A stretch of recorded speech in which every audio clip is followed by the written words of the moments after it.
यही बजरंग दल विश्व हिंदू परिषद के लोग वो हिंदू के मामले में नहीं बोल रहे हैं। लखनऊ के अंदर एक 14 साल का लड़का मार दिया गया, उसके ऊपर कोई बोलने का तैयार नहीं है।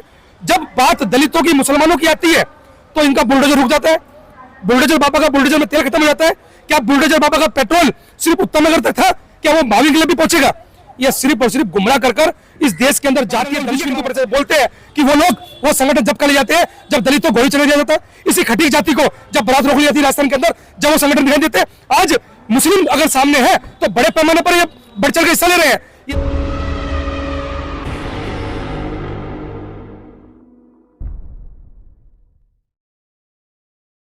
नमस्कार, इस वक्त मैं हूँ अंबेडकर भवन में और अंबेडकर भवन में बता दूं कि एक कार्यक्रम था, लेकिन उस बीच में हमारे साथ लाखन सिंह भी जुड़े, क्योंकि जिस तरीके से उत्तम नगर की घटना एक नया ही रुख ले चुकी है। क्योंकि जहां हिंदू, मुस्लिम, सिख, ईसाई इस भारत में मिलकर के सब रहते थे, आज वही एक मुस्लिम समुदाय के शख्स के द्वारा एक दलित समाज के व्यक्ति की हत्या कर दी गई। इस पर बातचीत करेंगे। हमारे साथ लाखन सिंह जी, इनसे बातचीत करने की कोशिश करते हैं कि आखिर ये घटना हुई क्यों और इसका पूरा क्या कारण रहा। सर, जिस तरीके की उत्तम नगर की घटना निकल करके सामने आई है कि एक दलित समाज का व्यक्ति जो जाति से खटिक समाज का है और उसको एक मुस्लिम समुदाय के एक व्यक्ति के द्वारा मार दिया जाता है, जबकि ये बताया जा रहा है कि उस व्यक्ति की कोई गलती नहीं थी, सिर्फ एक रंग हल्की सी एक छीड़ चली जाती है और उसके बाद इस तरीके का विवाद छिड़ जाता है कि मतलब हत्या तक ये मामला पहुंच जाता है। तो उसको कैसे देखते हैं? मैं आपको बता दूं, मैं बेसिकली उत्तम नगर से हूँ और मैं पैदाश मेरी उत्तम नगर की है। मैं तमाम वहाँ पर जितने भी जो तमाम दलित कम्युनिटी के लोग हैं, मुस्लिम कम्युनिटी के लोग हैं, मैं सबको जानता हूँ। आज से पहले कभी रंग के ऊपर ऐसी कोई घटना नहीं करी। ये मैं समझता हूँ कहीं ना कहीं जब से इससे पहले भी होली खेली गई है, आज फर्स्ट टाइम पहली बार जो है बीजेपी सरकार के आने के बाद होली आई है।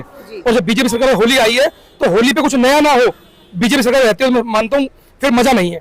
तो उन्होंने इसी काम को देखते हुए ये जो लड़ाई हुई, ये लड़ाई दो परिवारों की लड़ाई थी। वो आपस में दोनों परिवार राजस्थान में रहने वाले हैं। वो परिवार की झगड़ा हुआ, झगड़े के अंदर एक की मौत हो चुकी है, उसकी हम कड़ी निंदा करते हैं। ये बिल्कुल नहीं होना चाहिए देश के अंदर। देश संविधान चलता है, आपको कुछ दिक्कत है तो आप पुलिस का सहारा ले सकते हो, लेकिन किसी को मारना मैं समझता हूँ एक बहुत मतलब मैं आलोचना करता हूँ चीज की। लेकिन साथ साथ आप लोगों ने देखा उसके बाद जातीय एंगल, धर्म का एंगल जो लड़ाई के अंदर दिया गया, हिंदू और मुस्लिम का जो एंगल दिया गया, वो मैं समझता हूँ पूरी तरह गलत है। आप ये बताइए मेरे को, इसके अंदर होली वाले दिन क्या सिर्फ वो हिंदू लड़का मारा गया? वहां पर और भी 18 मर्डर, मैं समझता हूँ कि दिल्ली में कम से कम 18-20 मर्डर की हत्या हुई है। एक महावीर इंक्लेव के अंदर मर्डर हुआ, वो हिंदू था और हिंदू लड़कों ने मार दिया गया। उसके ऊपर तो कोई बजरंग दल, कोई कंडी सेना, कोई विश्व हिंदू परिषद तो नहीं पहुंचा, लेकिन यह मुस्लिम था तो उसको बड़े पैमाने पर तूल दे दिया गया। आज मुझे खबर मिली सुबह सुबह कि उसका मकान तोड़ा जा रहा है। आप ये देखिए कि गरीब परिवार कितनी मेहनत से मगर बनाता है, फिर भी कोई दिक्कत परेशानी। जिस माँ के बेटे की हत्या हुई है उन्होंने तो आह्वान किया ना कि यहाँ पर भी योगी राज होना चाहिए, बुलडोजर चलना चाहिए। मैडम, मैं इस बात को बिल्कुल नहीं मानता हूँ। ये देश संविधान चलता है, ना कि बुलडोजर चलता है। सुप्रीम कोर्ट भी इसके बारे में टिप्पणी कर चुका है। आप ये बताइए, अगर माँ का दर्द, हम लोग बच्चे समझते हैं कि हम लोग किसी माँ के बेटे हैं, कितना दर्द उस शहरी में जानता हूँ, लेकिन मैं समझता हूँ कि मैं सरकार से मांग करता हूँ कि पीड़ित परिवार को 1 करोड़ रुपए दे, पीड़ित परिवार घर में सरकारी नौकरी दे, पीड़ित परिवार का मकान नहीं है तो वो मकान उपलब्ध कराए। तो मैं समझता हूँ कि सरकार की वाहवाही है, लेकिन सरकार उनको मदद देने की बजाय सरकार उस्काई जा रही है कि किस तरीके से हिंदू मुस्लिम परमानेंट बना दिया जाए इस देश के अंदर। दिल्ली देश की राजधानी के अंदर इस तरीके से मकान तोड़वाया जा रहा है ताकि हिंदू मुस्लिम की जो लड़ाई है वो सालों साल पीढ़ी से पीढ़ी खिंचती रहे।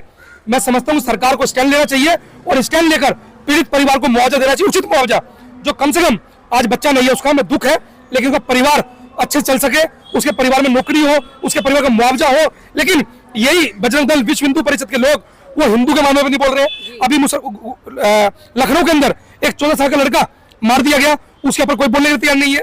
जब बात दलितों की, मुसलमानों की आती है तो इनका बुलडोजर रुक जाता है। बुलडोजर बाबा का बुलडोजर में तेल खत्म हो जाता है। क्या बुलडोजर बाबा का पेट्रोल सिर्फ उत्तम नगर तक था? क्या वो भावी के लिए भी पहुंचेगा?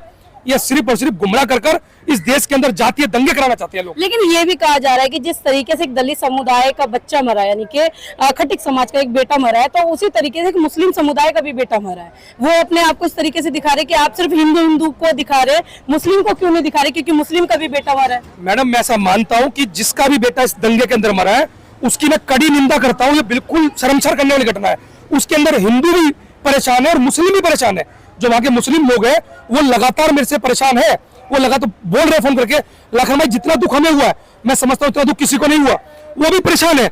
लेकिन जो एक मोहल्ले में रहने वाले लोग, परिवार के लोग, हिंदू मुस्लिम सदियों से वहां पर भाईचारे के अंदर रहे हैं, तो आप सोचिए कि उनको भी कितना दर्द हो रहा है। लेकिन ये जाति एंगल इस देश के अंदर बीजेपी सरकार आने के बाद दिल्ली के अंदर ये दिया जा रहा है। हम लोग उसकी कड़ी निंदा करते हैं और बजरंग दल विश्व हिंदू परिषद बोलते हैं कि वो लोग वो संगठन जब कर जाते हैं जब दलितों को गोली चला जाता है, इसी खटीक जाति को जब बरात रोक ली जाती है राजस्थान के अंदर, जब वो संगठन दिखाई देते हैं। आज मुस्लिम अगर सामने है तो बड़े पैमाने पर ये बढ़ चढ़ के हिस्सा ले रहे हैं। ये सिर्फ और सिर्फ गुमराह करने का मामला है। ये दलितों को इनके षड्यंत्र से और मुसलमानों को, गरीब मुसलमानों को इनके षड्यंत्र से बचने की जरूरत है। लेकिन वहाँ के मुसलमान तो कुछ पत्रकारों के साथ भी बदतमीजी करते हुए नजर आए जब वो सवाल कर रहे कि एक मतलब हिंदू समाज का एक बच्चा मरा है, तो इस पर क्या कहेंगे, कैसा देखते हैं इस पर उनके मैटर को। तो लेकिन वहीं पर मुस्लिम समुदाय का एक व्यक्ति आता है और कैमरामैन के साथ बदतमीजी करता है, उसके ऊपर भी पुलिस प्रशासन वहाँ कुछ नहीं कहती है, बल्कि उनका ये कहती है मीडिया वालों को कि आप साइड में आकर के कवर करें। मैडम ये वही पत्रकार है जो आपने देखा जैसे मेघा शर्मा पत्रकार थी, वो उसी लेवल के पत्रकार है जो वहां पर जाके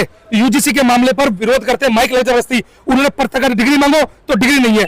ये सिर्फ बीजेपी संघ आरएसएस के नुमाइंदे हैं जो वहां जाकर माइक लगाते हैं ताकि बीजेपी को किस तरीके से इसके अंदर करंट पैदा किया जाए, किस तरीके से हिंदू मुस्लिम भड़काया जाए। वो भड़काने वाले लोग हैं और लगातार शासन प्रशासन आज बीजेपी का है, तो बीजेपी अपने हिसाब से यूज कर रही है। दिल्ली के अंदर आज से पहले इतने सारे मर्डर हुए, कभी हमने किसी का मकान टूटते नहीं देखा। इससे पहले इतने सारी हत्याएं हुई जब किसी के बुलडोजर नहीं आया।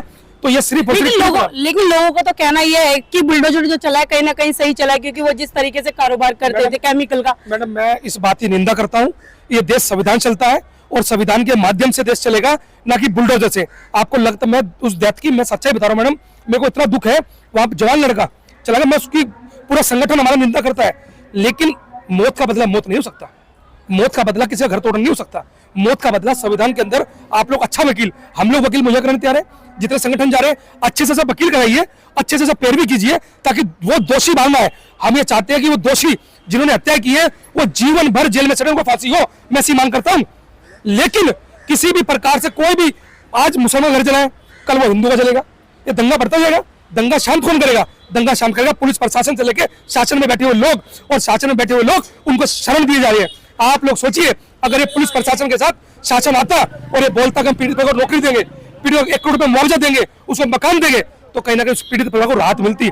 आज किसी का घर जलाकर राहत नहीं मिल सकती। जिस माँ को इतना दर्द है, मैं समझता हूँ उस माँ को तमाम बच्चों का दर्द होगा। तो साथियों, मैं आप लोगों से अपील करता हूँ इस चैनल के माध्यम से, आप लोग अपने आप को इस दंगे के अंदर बिल्कुल मत झोंकिए और किसी भी धर्म के कट्टा मत बनिए कि आप आकर एक दूसरे की हत्या कर सके। साथियों, हम लोग सबसे पहले इंसान है और इंसान से बड़ा कोई धर्म नहीं है। आप लोग उसको आगे बढ़ाइए। अच्छा, दलित समाज जो जिस तरीके से, क्योंकि दलित समाज में बहुत सारी जातियां हैं, SC/ST में अगर हम बात करें बहुत सारी जातियां, लेकिन आज भी दलित समाज सबसे ज्यादा हिंदू का चोला ओढ़ करके बैठा है और उसी तरीके की राजनीति होती है। तो कब ये दलित समाज सुधरेगा, कब बाबा साहब के दिखाए हुए रास्ते पर चलेगा?